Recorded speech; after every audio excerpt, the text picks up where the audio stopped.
Hi, welcome to Supper with Stella. Today we're going to be making a tomato casserole. So I'm getting into that point in tomato season where I have three. This is like a little, cardboard box that holds, it's like you find it at the grocery store, it holds 12 cans. I have three of these that are full of tomatoes. And when I go out to my garden this evening, I'm probably gonna be able to fill another one with tomatoes. So I'm getting to that point. We've been eating tons of tomatoes, definitely lots of tomato side dishes, lots of tomatoes in the main dishes, but I'm kind of getting close to where I'm gonna have to start canning some. I say have to. It's a great time of year when that happens for any gardener, when you're getting enough of something that you're actually starting to put it away. You're full into the season at that point, so not really quite so negative. But I want to make a tomato casserole. So this is a really easy way to go through like a bumper crop of tomatoes before they turn on you. There are a lot of different recipes for tomato casseroles out there. I am just doing, today what I want to do is teach you, I'll post a recipe, but I want to teach you more the method to doing it than an actual recipe. So I'm just using, this is a 1 quart dish. I've sprayed it with cooking spray for easy cleanup. This dish is breadcrumbs, salt, pepper, a little butter, tomatoes. It is such a simple dish to make, but it makes such a rich, delicious tomato side dish. So I'm gonna start, I've just got my homemade breadcrumbs here, and I am just gonna sprinkle a couple handfuls in the bottom of the dish. So breadcrumbs are gonna be used, a lot of times we'll use breadcrumbs for a topping.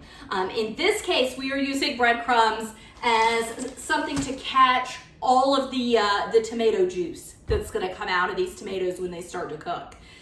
So I am just looking through my ripest tomatoes, and I'm gonna use however many of these tomatoes will fit into this dish, okay? It's a smaller baking dish. I'm only feeding 2 people.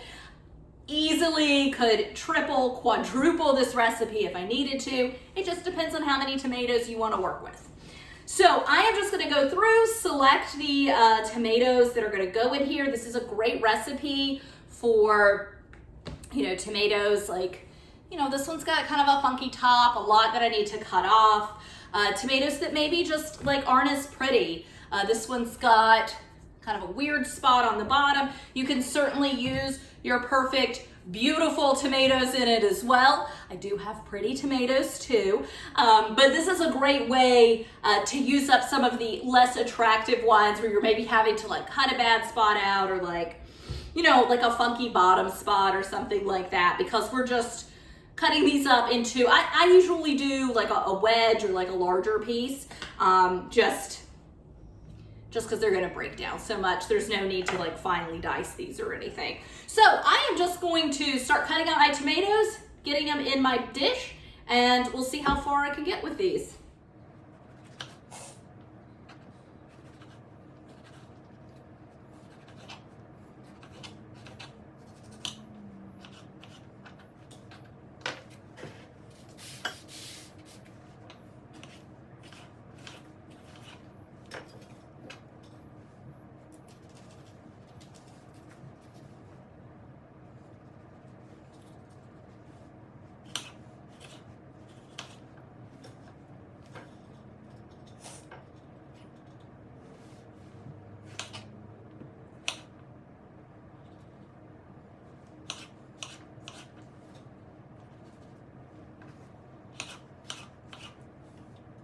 Dry a little tomato juice off my hand.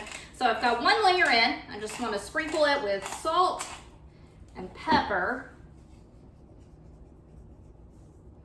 And I got my olive oil out thinking, hey, I use olive oil usually when I cook, but I do, for this recipe, you can use olive oil. It's fine. You can use any kind of fat you want, really, but I like the taste of butter. So I am just gonna do a few little pats of butter, just kind of running through this.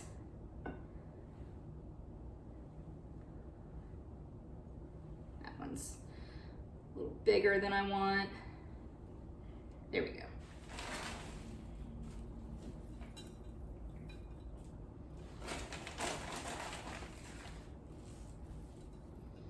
And if you don't have breadcrumbs, you could just toast up some pieces of bread and just kind of tear them apart.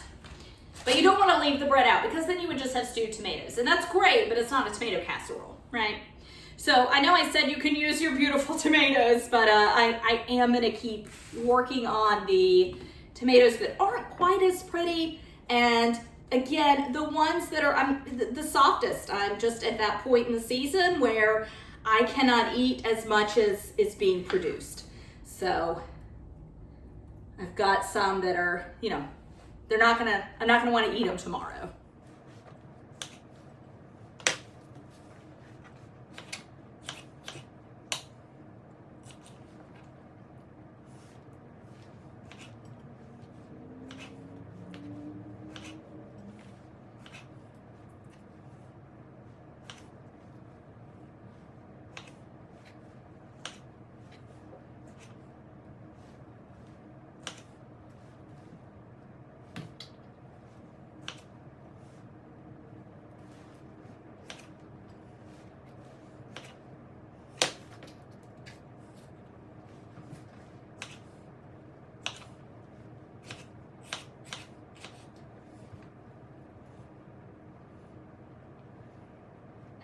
That I think is all that I'm going to be able to hold in this little casserole dish.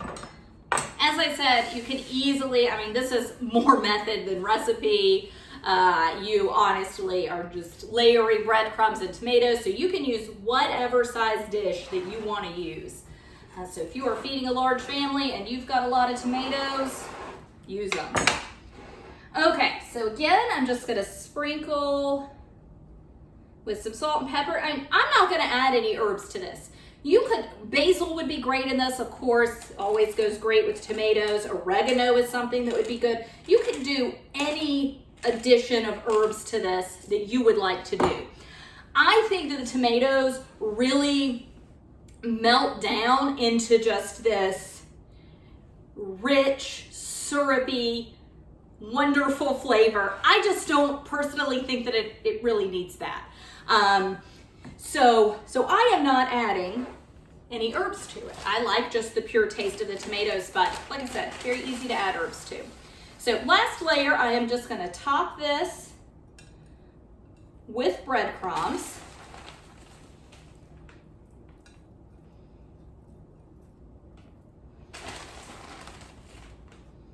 And this is a very easy make-ahead dish. I am not going to cook this right now. I will be cooking this later tonight for dinner. Okay, so dotting the top with butter. Like I said, you could use any kind of oil you wanted. You do want to make sure to use oil. It's going to help your bread, or fat, I should say. It's going to help your breadcrumbs on this top layer brown up more, but it's all like there's hardly anything in this, right? So it is a part of kind of the delicious sauce that's going to be made. And we've got all of the breadcrumbs in there because they are helping to soak that sauce up, okay? So the fats that I'm putting in here, you pick your own fat, but they are kind of an integral part of the recipe. And that's why I use butter, because it's something that's got a really good flavor to it. If I were not using butter, like if I were out of, heaven forbid, but if I were out of butter, I'd probably use olive oil instead. So I am gonna just set this aside. I'm gonna cook this in an oven, a 350 degree oven later tonight. I'll probably cook it for about an hour, but you are honestly looking for it to get to the consistency that you want to eat it at. Like I said, this is more method than recipe. If you like your tomatoes not super cooked down, then don't cook it that long. I will easily cook this for an hour until everything kind of breaks down. And I mean, I'll, put a spoon in it, see how it looks, and just wait till it's cooked to the consistency I want it at. So again, tomato casserole, great, easy to do. Great way to use up a bumper crop of tomatoes. Easily can be 1 quart dish. It could be a 4-quart dish, and it would be just as easy to do. It would just take a little longer to chop your tomatoes. So thanks so much for joining me. Bye.